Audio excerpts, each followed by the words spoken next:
Bonjour, je suis heureux de vous retrouver pour ces informations astrologiques de la semaine du lundi 15 avril 2024.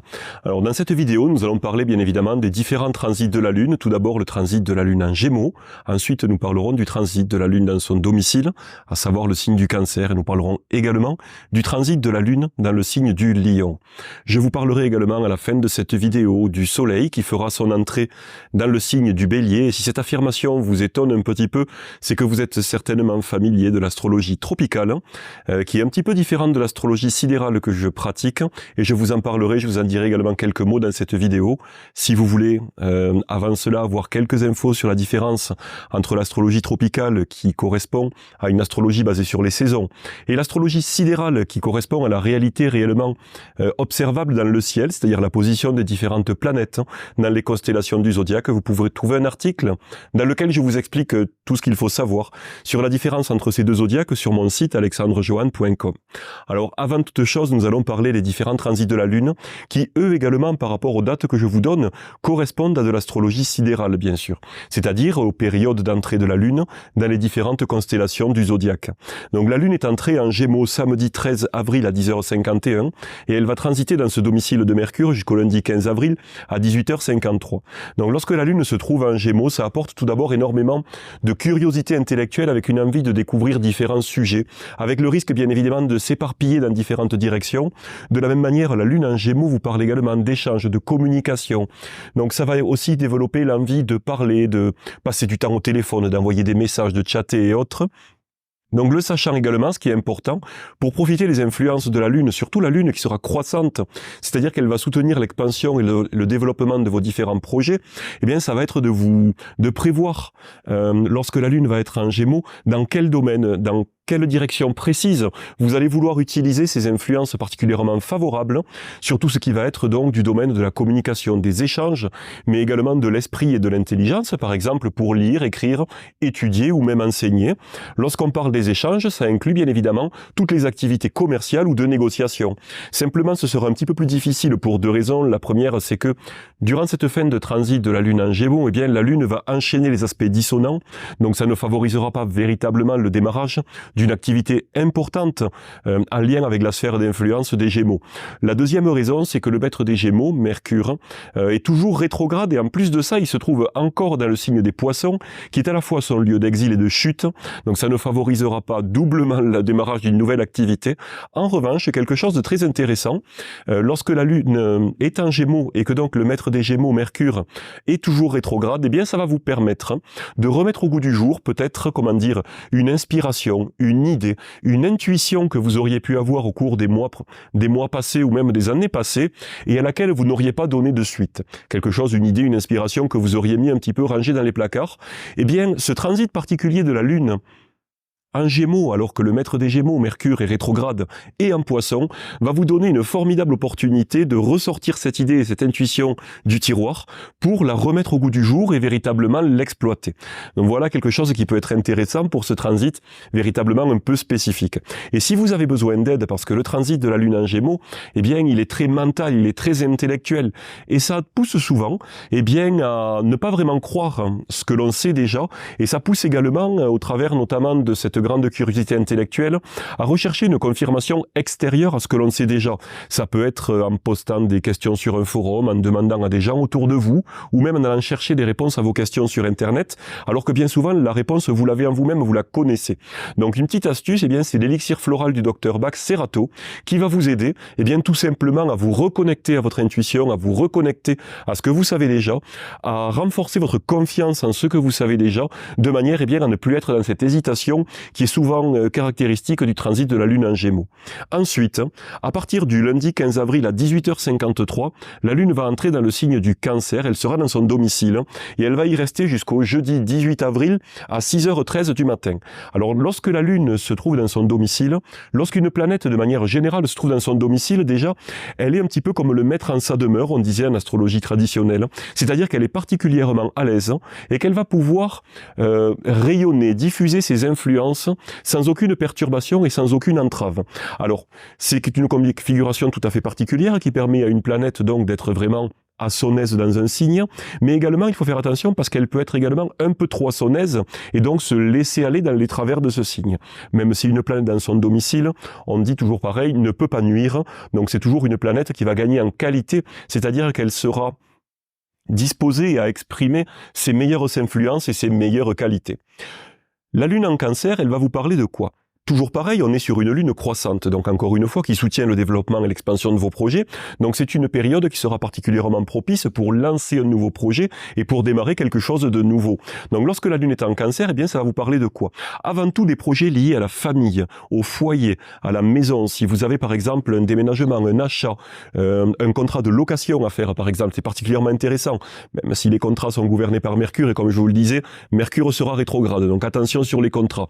Mais par contre, pour attaquer quelque chose, démarrer quelque chose en lien avec votre famille, avec votre foyer, ce sera quelque chose de particulièrement intéressant. Simplement également pour passer du bon temps, pour prévoir un repas en famille, pour prévoir d'agréables moments avec votre famille et dans votre foyer. Également, la lune en Cancer va favoriser toutes les activités en lien avec le passé, avec l'histoire, avec les traditions.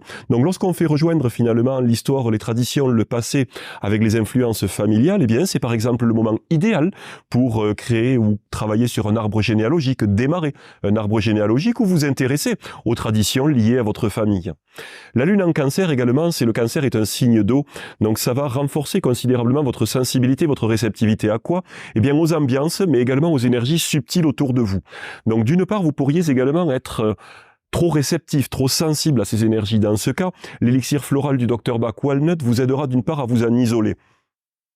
De même, vous pourriez également rechercher un environnement particulièrement sécurisant, particulièrement tranquille, particulièrement bienveillant.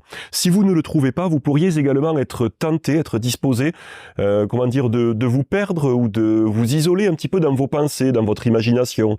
Et dans ce cas-là, ce sera l'élixir floral Clématis, qui pourra vous aider à revenir ici et maintenant, ancré dans le présent, de manière à pouvoir profiter, bénéficier au mieux des très très belles influences de la lune en Cancer, qui va vous aider également parce que le Cancer, on dit, c'est un signe, c'est les influences qui vous incitent à prendre soin de l'autre, à vous occuper de celles et ceux que vous aimez.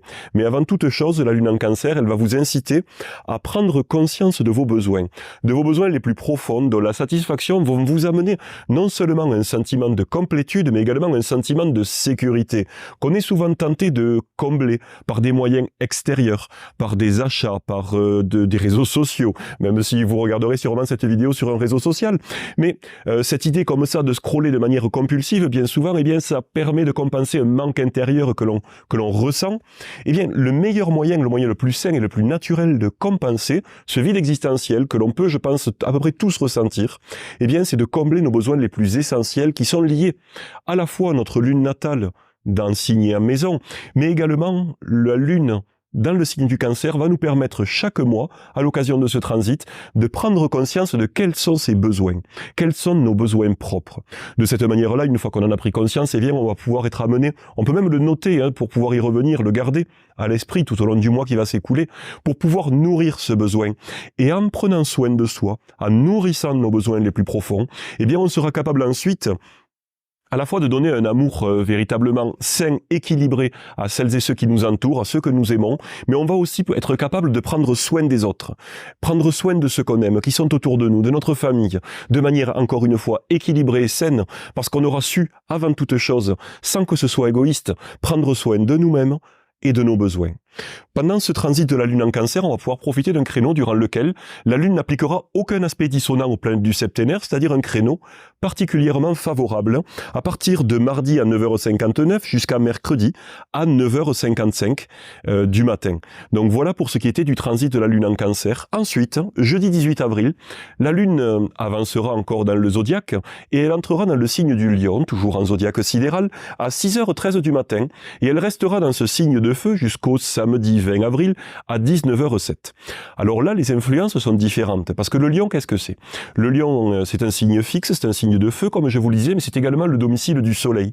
Donc la Lune en Lion, elle va vous aider à renforcer votre dynamisme, votre volonté, mais également votre confiance en vous. La Lune en Lion, elle va vous aider à prendre les devants, à occuper le devant de la scène pour, de manière créative, venir comment dire, prendre la tête des opérations pour pouvoir vous réaliser sur le plan extérieur conformément à votre volonté et à vos ambitions. C'est ça la lune en lion en fait qu'elle va vous permettre de faire, en renforçant à la fois votre confiance mais aussi votre leadership. Attention sur la partie leadership parce qu'une lune en lion, si vous avez déjà un tempérament quelque peu autoritaire ou directif, ça pourrait se transformer en une attitude tyrannique. Donc là par exemple, ce sera l'élixir floral Vine qui va vous aider à, je vous le disais, prendre la tête des opérations, à guider les gens qui sont autour de vous, à les entraîner avec vous, mais de façon saine et encore une fois, et de façon équilibrée, sans sombrer dans un excès de tyrannie, par exemple. La lune en lion, elle va vous aider également, elle va développer un besoin de vous amuser, de sortir, de vous divertir. Donc encore une fois, profitez des influences de la lune croissante pour prévoir de bons moments, des repas entre amis, des sorties, des divertissements, des loisirs. De la même manière, la lune en lion favorise également les affaires sentimentales, les rencontres amoureuses, mais également les romances. Donc, pourquoi pas prévoir un repas en tête-à-tête, par exemple, ou les choses qui iront dans ce sens-là. Enfin, la lune en lion, elle vous parle également des enfants. Elle favorise toutes les démarches en lien avec les enfants, puisque je vous le disais tout à l'heure, la lune en lion favorise la création artistique, bien sûr, c'est-à-dire l'expression de votre personnalité sur le plan extérieur, mais également la procréation, donc le fait d'avoir des enfants. Cette lune en lion favorisera donc les enfants de manière générale. Enfin, en astrologie traditionnelle, on n'en parle pas souvent de ça. Mais en astrologie traditionnelle, on partait du principe que la lune en lion était particulièrement favorable pour demander quelque chose, pour demander de l'aide, pour demander un appui à des personnes importantes. Donc là, on va être en phase lunaire croissante qui va favoriser donc vos projets et vous allez avoir cette lune en lion qui va vous aider donc à demander de l'aide, à demander l'appui de personnes influentes, de personnes importantes.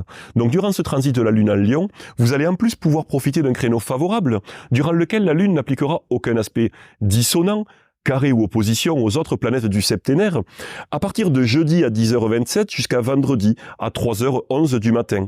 Le sachant, eh bien, vous allez pouvoir profiter spécifiquement de ce créneau pour pouvoir prévoir vos actions les plus importantes, les plus intéressantes pour vous, liées aux influences donc de la Lune dans le signe du Lion. Lorsqu'on s'intéresse un petit peu au maître du Lion, eh bien, c'est le Soleil, on voit qu'il est entré en Bélier, et ça, je vais vous en parler maintenant. Puisque le Soleil va entrer en Bélier dimanche 14 avril, toujours en astrologie sidérale. Si cette affirmation vous intéresse ou vous interpelle, disons, renseignez-vous sur l'astrologie sidérale, notamment sur mon site alexandrejoanne.com, et vous verrez la différence entre les deux, et vous verrez l'intérêt de l'astrologie sidérale par rapport à l'astrologie tropicale, qui pour le coup, est beaucoup plus répandu en France, mais vous verrez qu'en découvrant l'astrologie sidérale, je suis convaincu que cette dimension de l'astrologie vous intéressera. Donc reprenons le Soleil qui est entré donc dans le signe du Bélier dimanche 14 avril, il restera dans ce signe de feu jusqu'au mercredi 15 avril. Donc, durant tout ce transit, le Soleil n'appliquera aucun aspect dissonant aux planètes du septénaire, et ça, c'est particulièrement intéressant, puisque vous allez pouvoir profiter de l'intégralité de ce transit pendant un mois, pour pouvoir bénéficier des influences du Soleil dans le signe du Bélier. Le Soleil en Bélier, il n'est pas dans son domicile, il est en exaltation, c'est-à-dire que ses influences sont amplifiées, donc ça va les renforcer considérablement, mais il va falloir faire attention au piège, au risque de tomber dans l'excès. Pourquoi ? Parce que le Soleil en Bélier, il va renforcer votre courage, votre détermination, votre vitalité, votre confiance en vous. Il va vous permettre véritablement de vous affirmer personnellement, d'affirmer non seulement votre personnalité, mais aussi votre ambition et votre volonté sur le plan extérieur. Il va vous permettre de le faire sans forcément tenir compte des regards des autres, des avis des autres et même des gens qui vous entourent. Un petit peu comme un rouleau compresseur, ça va vous donner le courage et la détermination d'avancer. Par contre, si ça favorise effectivement le passage à l'action, si ça favorise tout simplement l'action, le fait d'agir de manière énergique et courageuse, ça ne favorise pas vraiment le fait d'agir sur le long terme. Puisque le signe du Bélier, il faut s'en souvenir, quelque chose de très important, c'est le domicile de Mars. Voilà pourquoi il y a cette force, cette dynamisme, cette combativité même, le côté compétitif qui est amené par le signe du Bélier. Mais pour qui ? Pour vous. C'est le lieu d'exaltation du Soleil. Le Soleil, c'est vous, c'est votre personne, votre volonté. On a Vénus qui est en exil, C'est pour ça qu'on va manquer de diplomatie, on va manquer de tact, on va manquer d'intérêt pour le regard et la compréhension des autres autour de nous. Attention à ça, à ne pas les écraser ou à ne pas faire du mal malgré nous. Et c'est également le lieu de chute de Saturne. Voilà pourquoi les actions qu'on va entreprendre en Bélier seront des actions intenses mais de courte durée. Moi j'aime bien dire des actions coup de poing qui vont vous permettre de dépasser vos peurs, de dépasser vos craintes, de sortir de votre zone de confort pour encore une fois vous affirmer et vous réaliser sur le plan extérieur. Ça va donc vous permettre, eh bien, s'il y a des choses qui vous inquiétaient, qui vous faisaient peur, ou vous n'osiez pas agir, eh bien, pendant un mois, ce transit du soleil en bélier va vous aider à avoir le courage et la détermination, eh bien, d'avancer selon votre propre volonté. Quelque chose de particulièrement intéressant, donc, durant ce transit, pour véritablement sortir non seulement des sentiers battus, mais sortir de votre zone de confort pour aller de l'avant, pour initier de nouvelles actions. Pas forcément des actions sur le long terme, encore une fois, puisqu'on est sous les influences du bélier, mais des actions courageuses, intenses et rapides, qui vont encore une fois vous permettre de faire bouger les lignes. Alors il y a quelques transits intéressants durant ce passage du soleil en bélier. Tout d'abord, le soleil sera conjoint à Vénus à partir du dimanche 28 avril. Alors ce sera pas de trop cette conjonction à Vénus, parce que ça va renforcer le tact, la douceur, la diplomatie, la capacité à écouter l'autre, à essayer d'être dans un environnement un petit peu plus agréable. Donc votre volonté sera également influencée par vos sentiments, par l'amour. Donc ça apportera un petit peu plus de douceur à partir donc du dimanche 28 avril dans ce transit du soleil en bélier qui peut bien souvent être un petit peu rude, pas forcément pour nous-mêmes c'est un coup de boost, mais pour notre entourage. Ensuite, à partir du jeudi 2 mai, le soleil appliquera un sextile à Saturne. Saturne, encore une fois, souvenez-vous, c'est la planète qui est en chute dans le signe du bélier. Ce sextile va vous inciter à développer plus de patience, plus de persévérance, plus de structuration et plus de pensée à long terme.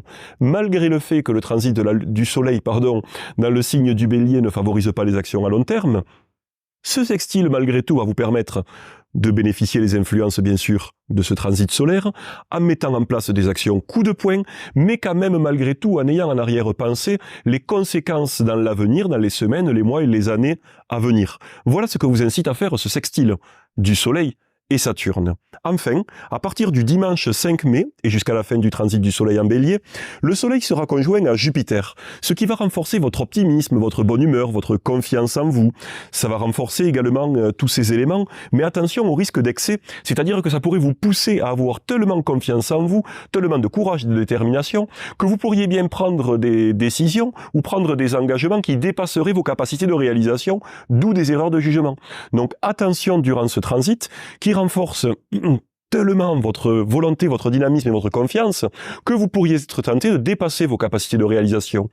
Également attention au risque d'impatience. Dans ce cas, ce sera l'élixir floral Impatient qui pourra vous aider à accepter que les choses n'aillent pas aussi vite, d'autant plus que le sextile entre le Soleil et Saturne vous incitera véritablement à faire preuve de plus de patience et de persévérance.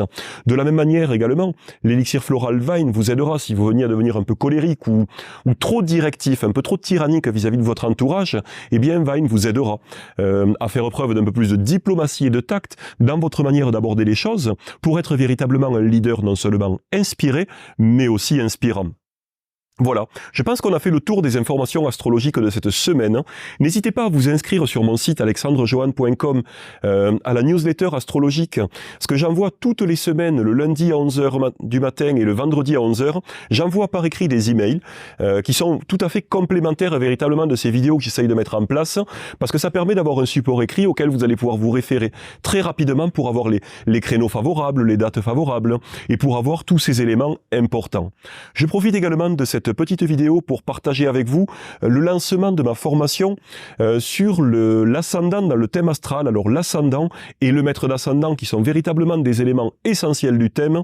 L'ascendant, on dit le masque social, mais c'est également la voie véritablement de la réalisation personnelle, et le maître d'ascendant est généralement considéré comme la planète, ou au moins l'une des planètes dominantes les plus importantes du thème. Et dans cette formation, on va détailler tous ces éléments. On a plus de 3 heures de vidéo en 5 modules. et évidemment un document PDF que vous allez pouvoir télécharger et imprimer, dans lequel je partage avec vous tous mes textes d'interprétation pour l'ascendant dans les 12 signes du zodiaque, les différents aspects, conjonctions, harmoniques, dissonants à l'ascendant, mais également pour le maître d'ascendant, les 10 planètes en tant que maître d'ascendant. Je vous expliquerai bien sûr comment déterminer quel est le maître d'ascendant, voir dans certains cas quels sont les différents maîtres d'ascendant, parce que dans certains cas ce serait trop simple, on a plusieurs maîtres d'ascendant, et également bien évidemment leur interprétation à la fois en signe et en maison. Donc vous pouvez retrouver toutes les infos et certainement même encore l'offre de lancement, moins 50%, toujours pareil dans la rubrique formation de mon site alexandrejoanne.com. Voilà, et bien écoutez, si ça vous intéresse ces vidéos d'astrologie, je vais essayer d'en faire toutes les semaines. N'hésitez pas à liker, à commenter, et bien sûr à vous abonner pour recevoir les notifications chaque semaine au moment des nouvelles publications. Je vous dis à très bientôt pour de nouvelles informations astrologiques. Bye.